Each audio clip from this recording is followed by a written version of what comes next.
Welcome to commerce studies. एक बार फिर से हम लौट आए हैं हमारी नई वीडियो के साथ। तो जल्दी से हमारे चैनल को सब्सक्राइब कर लीजिए और वहां दिखे बेल आइकन को प्रेस कर लीजिए ताकि आपको हमारे आने वाले सभी वीडियो के नोटिफिकेशंस तुरंत मिल सके और आप अपनी प्रिपरेशन अच्छे से करते रहें। हम यहाँ पर बीकॉम सेमेस्टर 1 से सेमेस्टर 6 एंड एमकॉम सेमेस्टर 1 से सेमेस्टर 4 की सभी क्लासेस लेते हैं।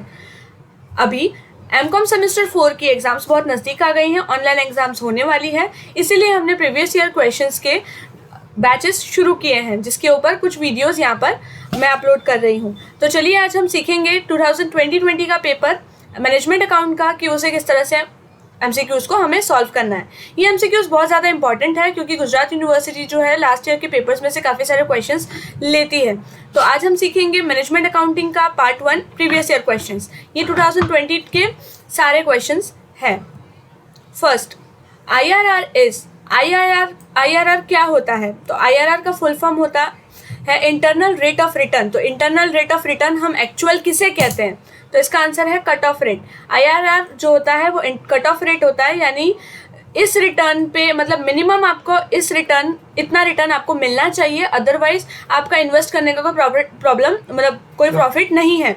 अगर IRR 10% है, इसका मतलब वो 10% आपका वैल्यू उतना है कि इसके ऊपर ना आपको प्रॉफिट हो रहा है ना लॉस हो रहा है, बिकॉज जैसे जैसे टाइम चेंज होता है वैसे वैसे इन्फ्लेशन रेट अपना इफेक्ट दिखाती है, जिसकी वजह से प्राइसेस में काफ़ी ज़्यादा फ़र्क हो जाता है एंड वैल्यूज़ में काफ़ी सारे चेंजेस आते हैं। तो IRR इन सभी को ध्यान में रख के जो एक परसेंटेज है वो हम फाइंड करते हैं उससे, एंड उसे हम कट ऑफ रेट भी बोलते हैं।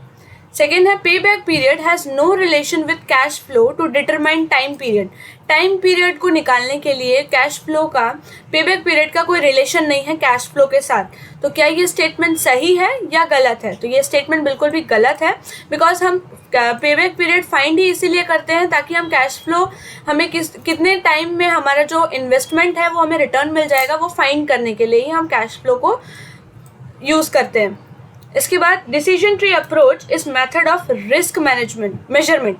रिस्क मेजरमेंट का एक मेथड है डिसीजन ट्री अप्रोच। ये बहुत सारे अप्रोचेस दिए हुए हैं आपको, sensitivity approach, decision tree approach, काफ़ी सारे अप्रोचेस हैं। ये सारे बहुत इंपॉर्टेंट है, ये आप एक बार ज़रूर पढ़ लें। अब यहाँ पर कहा है कि डिसीजन ट्री अप्रोच जो है वो रिस्क मेजरमेंट का एक मेथड है, तो येस वो रिस्क मेजरमेंट का एक मेथड है। इसके बाद है हमारा fourth question, lower the discount rate blanks present value.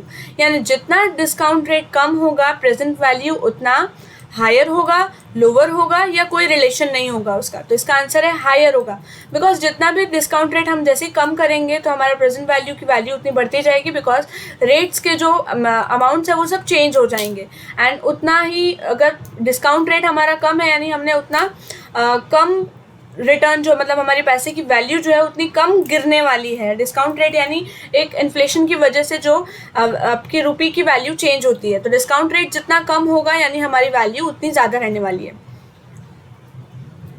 The basic purpose of responsibility accounting system.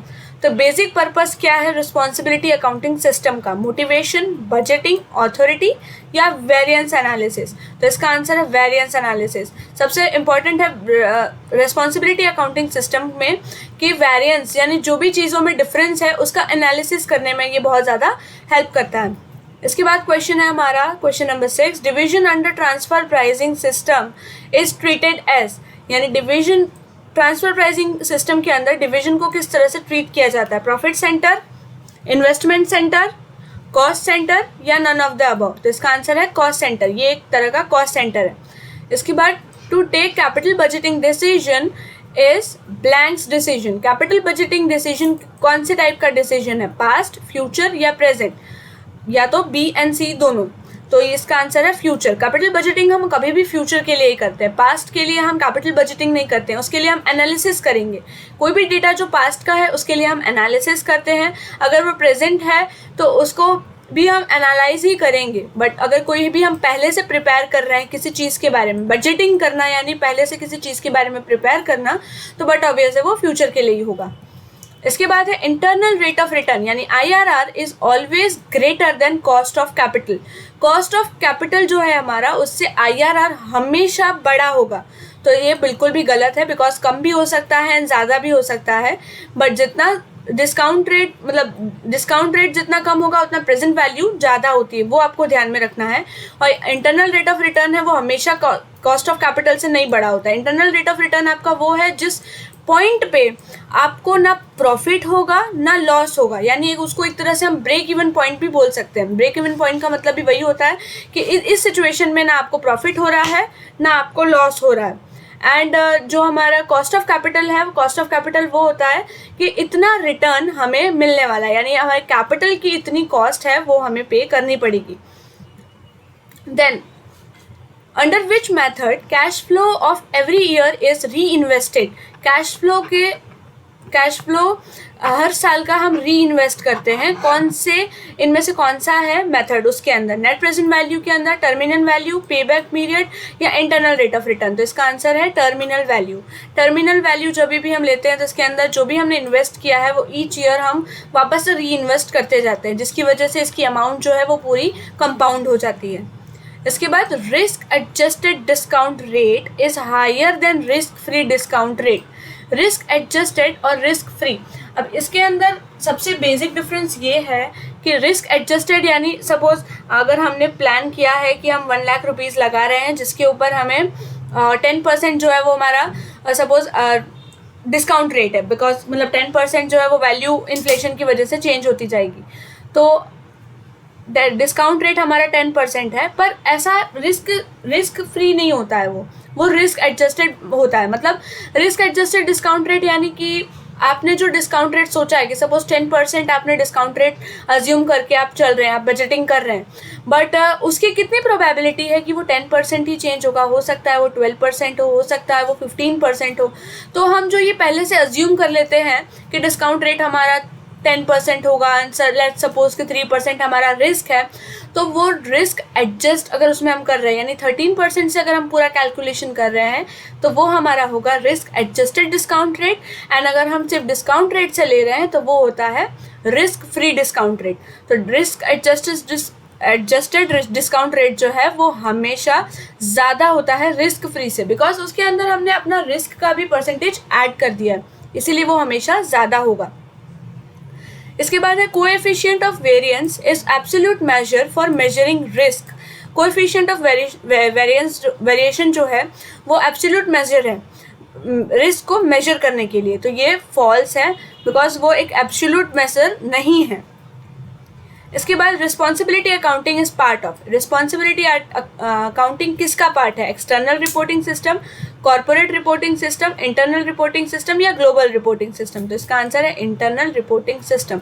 Responsibility accounting के अंदर हम ये चेक करते हैं कि जिस बंदे को जो भी रिस्पॉन्सिबिलिटीज़ के अकॉर्डिंग दिया हुआ है, लाइक एक एग्जाम्पल के लिए हम ले सकते हैं कि जिसको भी जो भी मतलब रिस्पॉन्सिबिलिटी दी हुई है वो उसने फुलफिल की या नहीं है। उसी तरह से अकाउंटिंग के अंदर होता है, जैसे कोई भी चीज़ है कॉस्टिंग के ऊपर है, जो कॉस्टिंग कैलकुलेशन हो रहा है, मार्केटिंग के ऊपर है, ये सारी चीज़ें जो है वो इंटरनली वो लोग अकाउंटिंग करते हैं एंड उसका रिपोर्टिंग सिस्टम एक होता है। तो इससे जो भी चीज़ें रिस्पॉन्सिबिलिटी का अकाउंटिंग के अंदर आएंगी वो इंटरनल रिपोर्टिंग सिस्टम को ही शो करती हैं।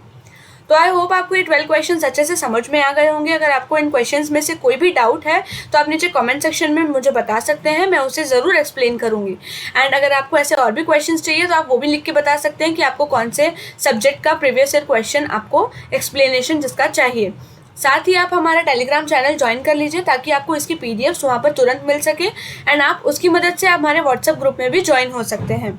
हमारे व्हाट्सएप ग्रुप, टेलीग्राम, इन सभी के लिंक्स जो है वो डिस्क्रिप्शन में दिए हुए हैं, वहाँ से आप जाकर ज्वाइन हो सकते हैं। एंड इसके साथ ही आप हमारा टीचमेंट एप्लीकेशन भी डाउनलोड कर सकते हैं एंड उसके साथ क्लासरूम ज्वाइन कर सकते हैं। अगर आपकी ऑफलाइन एग्जाम है तो आप उसके लिए भी प्रिपरेशन कर सकते हैं, वहाँ पे लाइव लेक्चर्स लिए जाते हैं, तो आपका डाउट्स जो है वो भी आप वहाँ पर पूछ सकते हैं। सो आई होप आपको ये सब कुछ अच्छे से समझ में आया होगा। Thank you so much.